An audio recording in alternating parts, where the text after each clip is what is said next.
projet de révision de la Constitution est à nouveau sur la table de nos députés. 8 députés ont introduit au Parlement béninois ce jeudi un nouveau projet de révision. Il s'agit d'une proposition d'amendement de la Constitution. Ces députés déjà ont pour nom Bruno Amoussou, Kolaole Idi, Brian Robert, Mathurin Kofinago, André Okunlola, Kassabat Lemi, Raphaël Akoteyon et bien entendu Arifari Bako. Pour ces députés, ils ont proposé entre autres consacrer dans la Constitution, c'est le premier point déjà, consacrer dans la Constitution la suppression de la peine de mort adoptée par la loi numéro 2018-16 du 4 juin 2018 portant code pénal. Cette consécration implique un amendement de l'article 15. En deuxième position, promouvoir la représentation des femmes au sein de l'Assemblée nationale grâce à un amendement de l'article 81 de la Constitution. La loi électorale pourra prescrire des dispositions particulières en faveur de cette couche importante de notre société. En troisième point, aligner les mandats et regrouper les élections pour aboutir à l'organisation d'élections générales, présidentielles, législatives et communales afin d'éviter à notre pays d'être constamment en période de campagne électorale et d'élection et lui permettre ainsi de s'atteler davantage aux tâches de développement. Cet objectif implique que la durée du mandat des députés soit portée à 5 ans à compter de la prochaine mandature. Elle implique également que les élections législatives aient lieu au plus tard 90 jours avant l'élection du président de la République. Cet objectif est atteint par un amendement de l'article 80. Et puis, conformer notre Constitution aux dispositions du traité de l'UEMOA du 29 janvier 2013 en créant la Cour des comptes qui assure une gestion transparente et efficiente des finances publiques. Cet objectif est atteint par la création de la dite Cour dans les articles 138 bis 1, 138 bis 2, 138 bis 3 et 138 bis 4. En conséquence, la proposition sépare les attributions de la Cour des comptes de celles de la Cour suprême. Vigilant, c'est que nous reparlions aujourd'hui de la révision de la Constitution. Est-ce que cela vous surprend personnellement? Disons que le sujet quitte désormais l'étape des rumeurs pour l'officiel, puisque cela a été enregistré aujourd'hui au Parlement au titre des communications et on sait que c'est la première entrée, pour ne pas dire c'est l'entrée tout simplement de tout dossier au Parlement. Cela a été affecté comme normalement, comme attendu donc à la commission des lois et donc le chemin a commencé ainsi pour le projet. A priori, moi je n'aurais rien eu contre. Honnêtement, je n'aurais rien eu contre parce que au plus fort donc de la polémique au sujet de la révision de la Constitution, j'étais de ceux qui disaient bon ben si les choses sont si compliquées, la meilleure option, celle qui valait dans ces conditions, c'était donc de réviser, ou plutôt, moi je ne parlerai pas de réviser, d'amender le texte. Un peu comme ces députés. Un peu comme ces députés, amender le texte au moins sur ces points-là sur lesquels on s'entend. Il y a un certain nombre de points, dont par exemple la Cour des comptes qu'il faut introduire. Bon, ces points sur lesquels on s'entend, au moins on les introduit. Mais accepter ces amendements, c'est accepter la révision de la Constitution. Le problème n'est pas d'accepter ou ne pas accepter la révision de la Constitution. Au moins tous les Béninois conviennent que la Constitution, à un moment donné, il fallait réviser. Même pas à un moment donné. Aujourd'hui, notre Constitution a besoin d'être retouchée. Tout le monde en convient au moins. Donc, on peut aller à la révision. Seulement, voilà, on est dans un contexte où, moi, je pense que il faut mieux beaucoup se méfier. Encore une fois, la méfiance, quand vous ne maîtrisez pas vraiment les motivations, quand vous dites, bon, tel que c'est parti, est-ce que on nous a tout dit? Est-ce que c'est pas le cheval de Troie qu'on introduit ainsi dans la maison, n'est-ce pas? Parce que quand vous avez observé les choses, on n'a pas été rassuré. Encore une fois, le projet vient de cette manière-là. C'est d'abord passé par les éléments, les membres de la société civile, eux-mêmes démarchés en dessous par les politiques, n'est-ce pas? C'était la préparation. Puis aujourd'hui, donc, 8 députés qui endossent le projet et qui enclenchent le processus.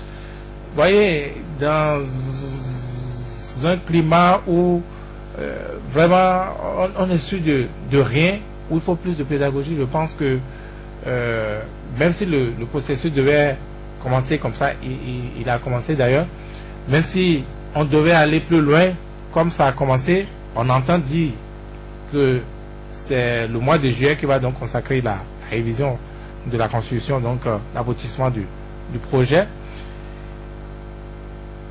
Est-ce que, encore une fois, le sujet va rester seulement au Parlement, ou ça va être, comme ça se fait dans les grandes démocraties, un débat, n'est-ce pas, général, donc de toute la population? Attendons de voir. C'est très important. Patrice Avala, votre homo, Patrice, notre président, le président Patrice Talon, ne démord pas. Il donne la preuve qu'il est effectivement un compétiteur né. Compétiteur né, je ne sais pas ce que vous mettez dedans. Oui, mais le projet, à un moment donné, a échoué, mais puisqu'il tenait à réviser la Constitution, tout au moins sur certains aspects, le projet est revenu aujourd'hui, puisqu'on a constaté les 8 députés qui ont porté ce projet ou ces amendements, si nous devrions quand même se référer à leur thème.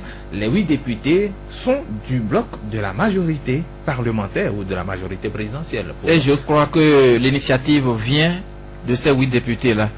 Parce que au détour d'une émission, au lendemain même du rejet de ce projet par les honorables députés à l'Assemblée nationale, le chef de l'État, Patrice Talon, a bien dit que il range désormais cette affaire au placard et qu'on n'en parlera plus. Donc je ne voudrais pas croire qu'il serait celui-là même qui est l'instigateur de cette initiative prise par 8 députés à l'Assemblée nationale. Ce qu'il est important de souligner, nous sommes en train de préparer une nouvelle république et nous allons au cours du temps alors donner raison à ceux-là qui ont pensé à un moment donné, quelqu'un a dit que le président Patrice Talon fera 12 ans, un autre, toujours de ce bloc, est venu nous dire que le président Patrice Talon va faire 10 ans. Alors aujourd'hui, je pense que avec cette initiative au niveau de l'Assemblée nationale, nous sommes petit à petit en train de partir sur cette base-là, d'aller de plein pied dans la nouvelle République, parce qu'il ne s'agit que d'une initiative de 8 députés, mais qui au finish va aller au-delà de ces points que vous avez lus tout à l'heure et contenus dans cette initiative de ces 8 députés. Lorsqu'on les voit, ces 8 députés que vous avez bien cités, qui sont à la base de cette initiative, je pense bien que ce sont des ténors de ce bloc de la majorité présidentielle. Eh bien, ils veulent aller maintenant à la révision de cette constitution parce que certainement on est aujourd'hui sûr qu'on aura la majorité qu'il faut pour faire passer le dossier au niveau de l'Assemblée nationale.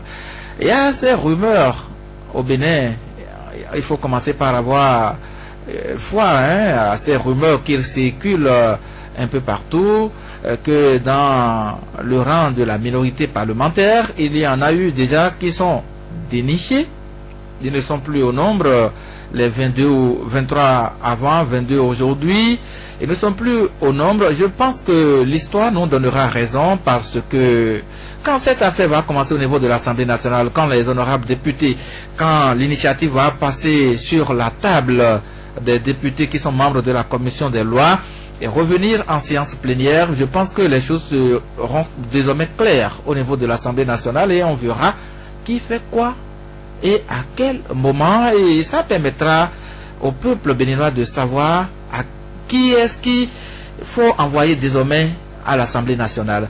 Parce que si des gens qui doivent aller siéger au sein du Parlement pour ne pas se baser sur ce que disent ceux-là qui les ont mandatés à l'Assemblée nationale, alors faire leur volonté, parce que quelque part on a intérêt à ce que cela se passe ainsi, Je pense que ça ne fait pas bien. Et le peuple béninois, aujourd'hui mûr, qui avait même déjà mijoté quelque chose de ce genre, parce que beaucoup avaient déjà dit que ça reviendra à l'Assemblée nationale, passait même aux députés. Avant, c'était une initiative... C'était, je pense, quand le président de la République prend l'initiative, il s'agit d'une proposition de loi. Un projet de loi. Et quand c'est les députés, ce sont des propositions. Aujourd'hui, on a quitté l'étape de projet de loi pour maintenant venir à l'étape de proposition de loi. Et donc, ce sont les honorables députés qui prennent l'initiative. Leur objectif est ailleurs. Ce n'est pas que tout ce que vous avez eu à citer. On a parlé des élections qu'on va jumeler, présidentielles, législatives, communales, pour faire de l'économie pour notre pays. Est-ce que cela... éviter que nous soyons dans des élections à chaque moment. Oui, mais est-ce que... On a déjà dit que le peuple béninois est fatigué d'aller aux urnes pour voter pour les différents représentants de nos différentes institutions. Non, on est... Peut-être qu'on va nous dire... Vous ne voyez peut-être pas la pertinence donc de ces amendements. Et Joël, il y a aussi un point. Quand ça prend en compte l'intérêt des députés, là, on les voit bien, ils sont hulés, et bien ils ont les idées qu'ils développent au niveau de l'Assemblée nationale. On dit qu'on passera de 4 ans à 5 ans. Et peut-être même que finalement, on va quitter 83 députés pour aller au-delà de 83 députés. Mais là, quand ça avantage, je pense que ça passe haut les mains. Mais il faut quand même qu'ils pensent au peuple béninois plutôt que aux intérêts personnels. Joël Tchogoué, est-ce que nos parlementaires ne pensent véritablement pas au peuple béninois? Cette révision qui revient aujourd'hui sous forme d'amendement, ils ont parlé d'un certain nombre de choses. Est-ce que vous ne voyez pas que c'est pertinent le problème que posent aujourd'hui nos parlementaires? Et la première question qui me vient à l'esprit, c'est de m'interroger pour savoir si finalement ces 8 députés finiront par causer du dépit aux populations à la base. Est-ce que ces députés-là finiront donc par causer, donc par contrarier, par semer une fois encore la tension au sein de notre population? Vous savez combien cette révision de la Constitution a agité les débats ici au Bénin. Vous savez que toutes les tentatives précédentes pour réviser cette Constitution-là ont toutes les fois échoué. Échoué justement parce que la démarche qui entoure le processus, cette démarche-là contient donc des impairs. Et finalement, les acteurs politiques qui doivent s'entendre sur l'essentiel et en harmonie avec les populations, il y a point de discorde et puis on n'arrive jamais à percer donc l'abcès. Maintenant, point pertinent, je trouve que sur des points essentiels, on peut se mettre d'accord. Quand on parle par exemple d'inscrire dans la Constitution la suppression de la peine de mort, il faut le dire. Si nous avons pu communier la peine de mort au Bénin dans nos textes réglementaires, pourquoi pas l'inscrire au niveau de la Constitution?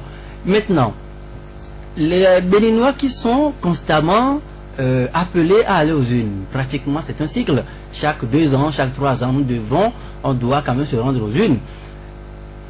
Sur la question vue de façon superficielle, on peut se mettre d'accord pour dire, évidemment, et je l'ai toujours dit, lorsque un chef d'État est élu et que il doit continuer, il doit en même temps se mettre dans une bataille pour contrôler le Parlement, une élection qui doit être organisée 1 an peut-être après son arrivée, comme ce fut le cas par exemple en 2006 où Boni Yahi avait déjà la législative en 2007.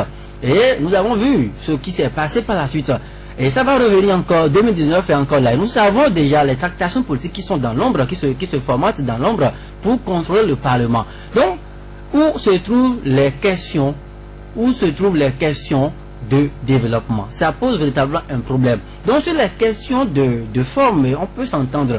Mais c'est l'intention et la démarche qui peuvent faire objet de débat.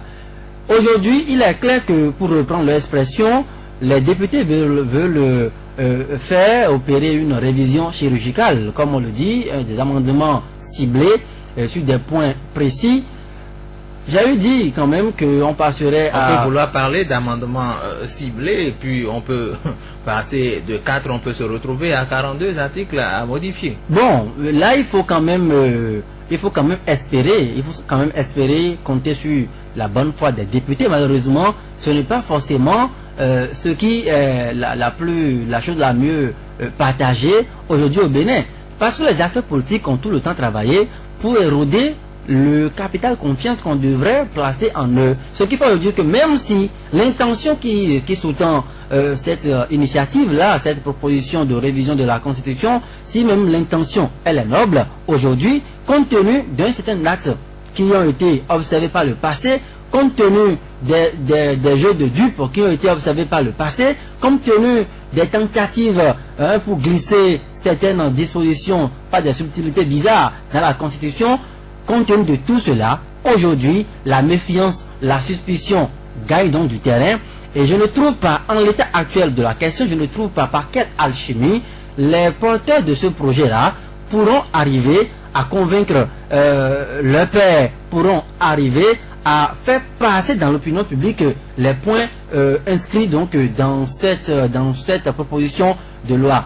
Si les acteurs des OSC ont été manipulés, ont été instrumentalisés par les pouvoirs politiques, par les forces de l'ombre, écoutez-moi, Vigile a bien fait tout à l'heure de commencer par vous rappeler que à la base de cette affaire, qui sont ceux qui nous ont parlé donc d'amendements ciblés, qui sont ceux qui nous ont parlé de révision chirurgicale de la Constitution, ça vient encore au sein donc des OSC. Et vous savez que dans le débat ayant abouti à l'échec de la révision de la Constitution en 2017, ces OSC-là ont été donc pour beaucoup. Elles ont pris fait et cause pour le refus catégorique à des moments donnés. Parce que les procédés par lesquels on voulait réviser la Constitution, les points qui ont été inscrits dans cette Constitution, qui serait une nouvelle Constitution, elles ont combattu. Ces OSC-là, elles ont combattu ce projet-là. Aujourd'hui, ce sont elles qui reviennent à la charge pour nous dire il faut des amendements ciblés, il faut donc une révision chirurgicale. Maintenant, quand elles vont se mettre dans ce jeu-là, même si je présume qu'elles ne sont pas instrumentalisées, elles ne sont pas domestiquées par les forces de l'ombre dans le camp de l'opposition ou bien dans le camp de la mouvance, qu'est-ce qui nous rassure aujourd'hui que à l'aune de cette révision, que comme vous le dites bien, on ne va pas glisser d'autres dispositions dedans, on ne va pas donc aller au-delà des points qu'on nous a présentés. Toute la question se trouve là aujourd'hui, et moi je voudrais quand même qu'on puisse élargir, on puisse étendre ce débat-là à toutes les couches de la population. Il ne faudrait pas que les mêmes erreurs, les erreurs d'hier puissent revenir, puissent ressurgir et puissent faire donc échec à nouveau à ce projet. Sinon, si on doit encore demander aux députés, vous savez, je vais répéter la doyenne d'âge de l'Assemblée nationale, Madame Viera Rosine Soglo, si on doit encore distribuer de l'argent, si la révision de la Constitution aujourd'hui doit encore se faire à coût d'argent, on doit encore distribuer de l'argent à ces parlementaires-là, à des personnes, pour aller convaincre, pour aller persuader les populations à la base, pour requérir une certaine adhésion pour ce projet de révision, pour cette proposition de révision. Ici, nous parlons je pense que ce n'est pas donc l'amendement, je ne vois pas la différence entre l'amendement et la révision de la Constitution. En principe, cela devrait quand même passer puisqu'il ne s'agit pas de 52 articles à modifier dans cette constitution. Et d'une part, tous les Béninois sont d'accord qu'il faut, comme vous l'avez tout à l'heure si bien dit, il faut réviser notre constitution. Notre constitution a besoin qu'on puisse retoucher à cela. Et puis, il y a également d'autres dispositions puisque nous avons bientôt le code électoral qui est en cours d'étude et qui sera certainement promulgué avant donc les prochaines élections. Est-ce que ce n'est pas une manière d'anticiper quand même sur les faits? Dites-vous, Ulrich Athénéo, que ce soit appelé amendement de la Constitution ou révision de la Constitution, la procédure va être la même. C'est ça. Avec les mêmes règles. Avec les mêmes règles. Maintenant, ce qui change effectivement, c'est que ce n'est plus une révision en profondeur, n'est-ce pas? On ne va plus revoir le texte, on ne l'a pas transformé fondamentalement. Voilà, comme c'était c'est juste pour actualiser certaines choses. Allons d'abord, qu'est-ce qui a changé par rapport au projet qui a échoué donc le 4 avril 2017? Qu'est-ce qui a changé aujourd'hui? Aujourd'hui, on a vu que c'est d'abord les organisations de la société civile qui ont porté le projet, qui ont appelé, n'est-ce pas, à ce qu'on passe à l'amendement. Ces organisations, Joël l'a répété tantôt, ces organisations de la société civile étaient plutôt du côté du non à la révision de la Constitution pour la plupart au dernier projet, donc à la dernière tentative. Tout à fait. Qu'est-ce qu'il y a autre chose ayant changé, c'est la proposition au lieu donc du projet. C'est une initiative des députés, de 8 députés, n'est-ce pas, cette fois-ci. Qu'est-ce qui a aussi changé? C'est, comme je le disais, des amendements ciblés, 4 points à retoucher notamment, et des points sur lesquels on s'entend plus ou moins, sauf peut-être un seul, et c'est le dernier. C'est la dernière chose qui aura changé également, c'est le bonus apporté aux députés. On veut désormais des élections aussi. On veut désormais organiser des élections, comment dit-on, générales. Oui. Donc, tout mettre ensemble, et communal, et législative, et présidentielle, pour des raisons économiques. Mais il faut dire, il faut rappeler que c'est là tout le problème. D'abord, avec le bonus, vous allez voir, et députés de l'opposition, et députés du pouvoir, ils vont tous s'entendre. Il est très probable que ce soit ça. Et dites-vous, c'est pas gratuit si on avance que le mois de juillet va être le mois de la révision. Peut-être pas comme le mois de mars n'ayant pas porté chance. Mais cette fois-ci, ils ont ajouté un certain nombre de choses, dont ce bonus-là, par exemple, c'est capital, Oui. qui ferait que vous allez voir, le projet va passer de mon point de vue. Et ils n'ont pas par hasard avancé, n'est-ce pas, cette limite de juillet, mois de juillet, comme mois de la révision de la Constitution, s'ils ne se sont pas assurés qu'ils devaient avoir cette arithmétique qui leur permettrait, n'est-ce pas, de réviser la Constitution. Et donc, c'est ce qui va se faire, de mon point de vue. La raison Donc économique... vous voyez déjà que ça va passer. Ah non, si il ne tient qu'aux députés, je vous dis encore une fois, ça va passer. Donc, qu'est-ce qui resterait encore? Les organisations de la société civile, vous savez où elles sont désormais. Mais quand vous parlez d'organisation... Le projet, il n'avait pas que... Il avait, au mois de mars, là, ou un peu avant, il avait l'organisation que dirigeait Laurent Métoyon à l'époque, qui, souvenez-vous, était venu donc passer des nuits blanches à l'Assemblée nationale. C'était pratiquement la seule organisation, rappelez-moi déjà le nom de... Le Front. Voilà. Le FSP. Le FSP. Bon, il n'avait que pratiquement. Aujourd'hui, ils sont occupés à aller tous les mardis ou je sais pas quoi au tribunal pour leur leader. Donc on les a occupés à autre chose.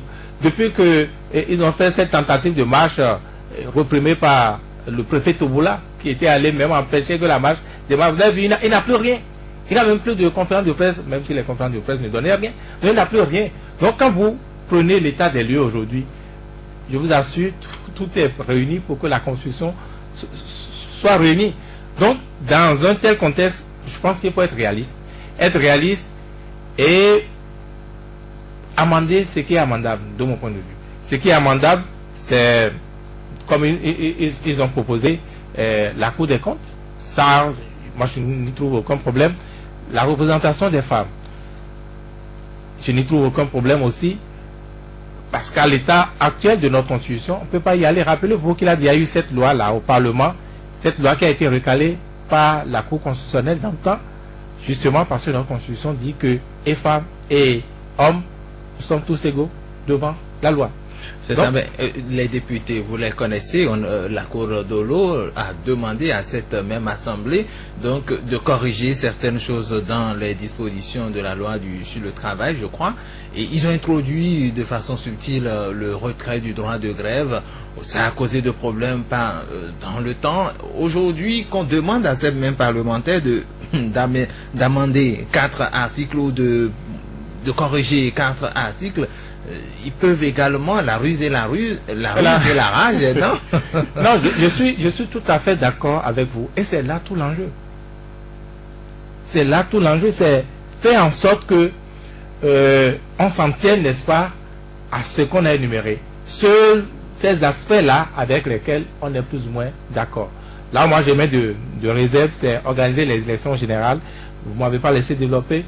L'esprit, n'est-ce pas, en décalant les élections législatives des autres élections de la présidentielle notamment, c'est, n'est-ce pas, ne pas devoir, en organisant ces élections ensemble, laisser le pouvoir exécutif et le pouvoir législatif aux mains d'un seul camp politique. Comment on sanctionne alors le pouvoir, disons le camp qui a gagné, qui entend à commencer par faire fausse route? Si on devait organiser les élections générales, ça veut dire qu'il faudra attendre 5 ans encore pour pouvoir, comme dirait l'autre, aviser. Vous voyez? Et donc c'est tout le problème que je trouve avec les élections générales. C'est trop facile de nous dire, pour des raisons économiques, oui, tout le monde veut faire de l'économie au Bénin, mais je pense que le problème le plus grave serait, n'est-ce pas, que le Bénin soit un jour dans les mains d'un tyran et qu'on ait d'autres choix, n'est-ce pas, que de le subir pendant 5 ans. Patrice Avala, cette fois-ci, on n'a plus besoin de consensus.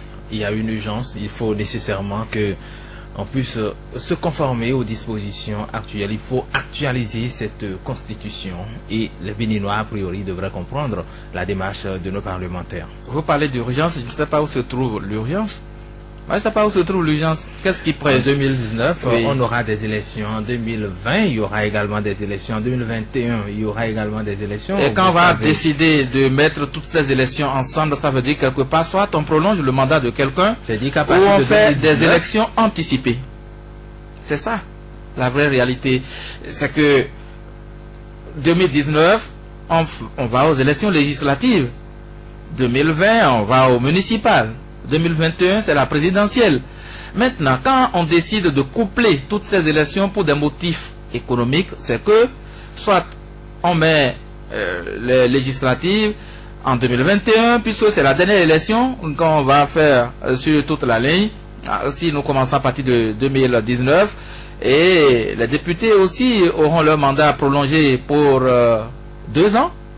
Les conseillers municipaux, communaux, locaux auront leur mandat prolongé d'1 an. C'est ça la réalité. Est-ce que ça, c'est aussi de l'économie qu'on fait pour notre nation? C'est une interrogation. Moi, je ne vois pas de l'économie, je ne vois non plus une urgence en ce qui concerne cette disposition qu'on veut toucher sous ces motifs-là. Non, moi, je n'en vois pas. Ulrich Atindéou, je n'en vois pas. En réalité, ce qui porte ces propositions d'amendement, comme vous voulez qu'on l'appelle, et d'ailleurs c'est le nom qu'on donne à cela de l'autre côté de l'Assemblée nationale, oui. Mais il ne faut pas qu'on nous cache qu'il s'agit également d'une révision de la Constitution. Ce sont des articles de notre Constitution qui sont touchés, et en tant que tel, il s'agit d'une révision de la Constitution, peut-être une révision voilée, sous des thèmes d'amendement. Une révision chirurgicale. Chirurgicale ou tout ce que vous voulez. Révision chirurgicale. Moi, révision, c'est révision.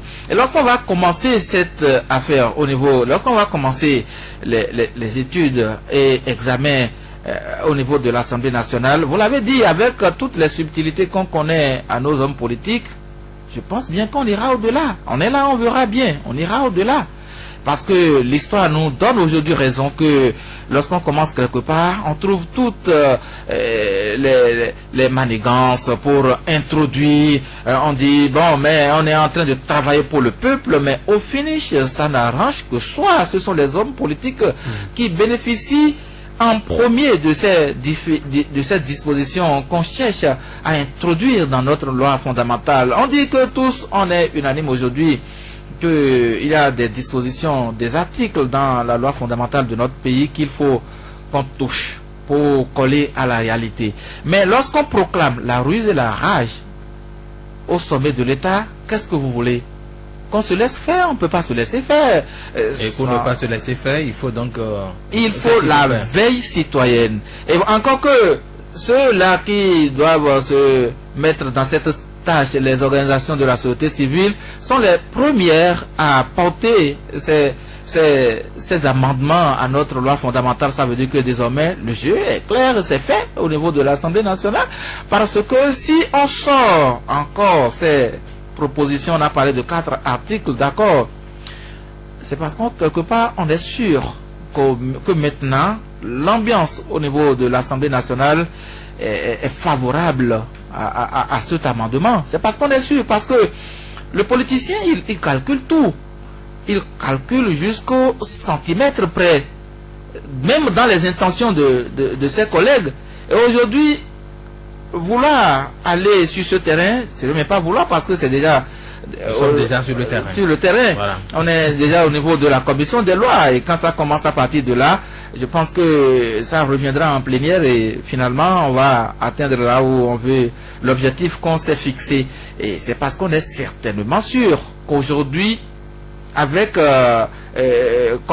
comment vous appelez l'ambiance ou bien la configuration, j'allais dire, de l'Assemblée nationale. On a parlé de 60 députés pour le bloc de la majorité présidentielle. Ça ne suffit pas pour avoir le vote de ces amendements, mais certainement on compte sur des pions dans cette minorité aujourd'hui fragilisée parce qu'on ne les écoute même plus si ce n'est pas les Guy Mitopé qu'on entend encore qui adressent des questions orales ou bien des questions écrites au gouvernement. On n'a même pas parfois des réponses. Qui encore se prononce dans cette minorité au niveau de l'Assemblée nationale? Il y a des députés au niveau du Parlement. Joël Tchogwe. Aujourd'hui, effectivement, l'environnement, on dirait, favorable pour ces amendements. Le chef de l'État étant déjà pour la révision de la Constitution, nous avons une majorité au Parlement. Aujourd'hui, il y a la Cour constitutionnelle qui est là, un ancien ministre de la Justice qui se retrouve à la tête de cette institution. Je crois que qui passe par l'Assemblée nationale, il faut le préciser. Tout est bien quand même pour laisser quand même aller cette révision entre griffes. Je pense que quand vous jetez un coup d'œil dans le passé, le 8 avril, à l'occasion de cette émission de l'ORTB, vous savez quand même que le chef de l'État, sur cette émission, disait que désormais que le temps était son allié et qu'il attendrait que l'environnement institutionnel lui soit favorable pour pouvoir peut-être éventuellement envisager une autre tentative de révision de la Constitution. Aujourd'hui, je note que, comme je le dis, nous avons une figure géométrique monocolore et nous avons donc le triangle qui part de l'exécutif et va directement au Parlement avec la Cour constitutionnelle au sommet. Et vous savez que le profil d'homme que nous avons au niveau de l'exécutif n'est pas aussi différent du profil d'homme qui siège aujourd'hui à la Cour et ni également le profil d'homme qui siège également au Parlement. Donc, trois institutions qui sont des piliers fondamentaux de notre démocratie, qui ont leur mot à donner, mais qui sont aujourd'hui unanimes et qui convergent vers un seul point. Le point qui est bien sûr lié à la révision de la Constitution. Ça doit faire vraiment bon effet aujourd'hui au niveau du gouvernement, puisque le chef de l'État étant partisan d'une révision de la Constitution, il a aujourd'hui la Cour qui, quoi qu'on le dise, il a également son œil de l'autre côté. Et vous savez, toutes les décisions qui ont commencé par être prises au niveau de cette Cour-là, qui remettent en cause des décisions qui ont été prises par le passé, par la 5e mandature, lesquelles décisions n'étaient pas forcément favorables à l'exécutif en place. Aujourd'hui que nous avons donc ce terrain qui est balisé avec une majorité confortable à l'Assemblée nationale, avec les jeux de débauchage. Et vous savez combien de fois nos hommes politiques, surtout quand on a le pouvoir d'État concentré entre ses mains, vous connaissez la capacité donc de nuisance de ces personnages-là. Donc, moi, je ne vois pas forcément qu'aujourd'hui, je ne vois pas forcément qu'aujourd'hui, le débat puisse descendre vers la pauvre dame. Encore que je vais répéter le professeur Joseph Diagonou qui disait que même s'il faut changer une seule virgule de notre constitution, il fallait demander l'avis de la dame qui vendait à Tabo TV pour boire de la voix. Aujourd'hui, est-ce que ce débat qui se mène à l'Assemblée nationale, est-ce qu'on va étendre ce débat? C'est là, moi, ma préoccupation. Je ne parle pas des politiciens qui veulent allonger leur mandat. Je ne veux pas parler donc des politiciens qui ont déjà tellement joui du système démocratique de notre pays. Je ne veux pas également parler d'un chef d'État, d'un président de la Cour constitutionnelle ou bien d'un président du Parlement qui, eux, ont déjà donc tout eu dans la vie, qui ont déjà tout gagné avec l'État béninois. Je ne parle pas de ces personnes-là. Je pense aux citoyens qui se trouvent quelque part à Adon, dans la commune d'Atiémé, et qui ne veut que la paix pour continuer. Et vous savez que partout où ça a été fait comme ça, prenons l'exemple de la RDC aujourd'hui. Lorsque les élections ne sont pas organisées, l'exemple donc d'autres pays, on a ces exemples-là aujourd'hui. Lorsque les élections ne sont pas organisées à bonne date, et qu'on commence par repousser des élections, vous savez ce que ça crée. Et l'espoir, le peuple béninois n'est pas un peuple différent des autres peuples. C'est un peuple aujourd'hui qui sont dans des conflits armés, des conflits de divers ordres. Le peuple béninois n'est pas un peuple différent de ces peuples-là. La seule chose qui nous différencie de ce peuple-là, c'est quoi? C'est parce que le peuple béninois a l'espoir quand même d'aller à des élections, l'alternance, l'organisation régulière des élections. Et vous voyez aujourd'hui ce qui se passe dans l'opinion. Faites votre sondage. Les gens disent, ceux qui sont quand même mécontents de ce qui se fait actuellement au sommet de l'État, disent nous attendons calmement 2019 pour aller faire un vote sanction. Alors là, si on prive ces personnes-là, je ne suis pas sûr que je n'ai pas les statistiques aujourd'hui pour dire ces personnes-là sont majoritaires et que ceux qui soutiennent le gouvernement sont minoritaires. Je n'en sais rien. Seules les unes pourront aujourd'hui nous départager et puissent déterminer la nouvelle configuration de l'échiquier politique. Mais lorsque on va par des truchements de révision de la Constitution empêcher ces personnes-là de s'exprimer, moi je ne veux pas imaginer la frustration. Et vous savez que l'accumulation de la frustration, ce que ça crée comme dégâts, je ne veux pas espérer cela pour notre pays, le Bénin. C'est pourquoi moi je voudrais que, au-delà donc des intérêts personnels, au-delà donc des visées personnelles, au-delà donc des calculs politiques qu'on pourrait faire à travers donc cette révision chirurgicale ou bien ces amendements-là, qu'on puisse faire l'effort de dépassionner le débat, de permettre aux citoyens également de s'inviter dans le débat et que des groupes constitués qui sont à la solde d'une certaine puissance économique et politique, que ces groupes-là ne puissent pas faire entrave à la paix aujourd'hui qui est au Bénin. Et ça serait donc en cela qu'on serait une démocratie noble, une démocratie qui continue donc de grandir et qui peut toujours faire cas d'école. Joël Tchobwe, je l'ai annoncé au début de cette émission, c'est vrai qu'on n'aura peut-être pas beaucoup de choses à dire par rapport à ce sujet, on pourrait revenir demain par rapport à cette actualité, mais déjà on me signale, on veut quand même l'information, on me signale que Ali Latou Draman, notre envoyé à la Cour constitutionnelle, est en ligne. Ali Latou, bonsoir. Bonsoir à vous, Ulrich Vidéo, et bonsoir aux auditeurs. Vous étiez tout à l'heure à la Cour constitutionnelle, je le disais, 14 recours, dont 12 ont été examinés aujourd'hui par les 7 sages de la Cour constitutionnelle. Qu'est-ce qu'on peut déjà retenir? Exactement, ce soir, comme on s'y attendait, les 7 sages, en présence du président, ont délibéré. On peut retenir essentiellement que certains dossiers ont été rejetés, d'autres ont été...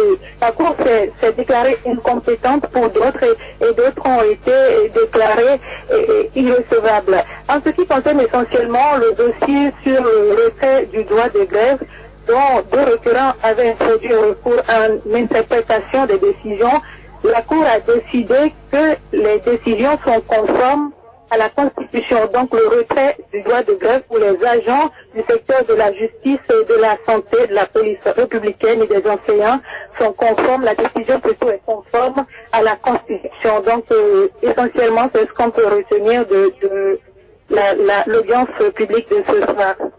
Merci à vous, Ali Latou Draman. On espère que vous allez nous revenir. On aura un peu plus d'autres informations. Vigile avancé, il y a eu plus de peur que de mal. On peut dire ça. Non, ben peut-être parce que beaucoup se disaient pourquoi autant de revirements ou pourquoi il y a autant de recours sous l'ère Djogouinou pour remettre en cause tout ce qui a été fait sous Olo. Bon, je pense qu'il faut attendre pour revenir tranquillement sur le sujet pour ne pas vendanger les sujets. Justement, moi je vais revenir, si vous le permettez, sur l'Assemblée nationale, l'amendement donc de notre Constitution, pour dire qu'il y a un certain nombre de choses qu'il faudrait qu'on prenne en compte de mon point de vue. Du point de vue réalisme, il y a que nous sommes dans un jeu démocratique où les textes ont tout défini. Si le pouvoir et ceux qui veulent que la Constitution soit aujourd'hui révisée, si ils ont l'arithmétique qu'il faut, n'est-ce pas, pour réviser la Constitution, et je l'ai dit tantôt avec ce bonus, n'est-ce pas, apporté au mandat des députés, il est très probable que ce soit le cas. S'ils l'ont, même la rue, le bruit de la rue, si les députés veulent être sous, ils le feront et ils auront certainement la légalité, comme on dit, avec eux. peut-être pas la légitimité, mais ça reste un autre devoir. De deux, il est à déplorer dans ce débat que, comme je l'ai dit tantôt, il y a comme un challenge personnel que prend le chef de l'État à travers donc ce qui se passe. J'ai dit, moi, compétiteur né, que je vais réviser la Constitution et quel que soit ce qui adviendra, je réviserai la Constitution. Même si je n'arrive pas à renvoyer mon projet tel que je l'avais envoyé dans le temps à l'Assemblée nationale, qu'il a échoué, mais je toucherai la Constitution quand même et je réviserai, je toucherai quand même et je le ferai. J'ai l'impression que c'est un challenge personnel qui se joue actuellement et c'est dommage qu'on ramène le débat, le destin de tout un pays à cela, mais en même temps, je dis encore une fois, en politique c'est aussi du réalisme.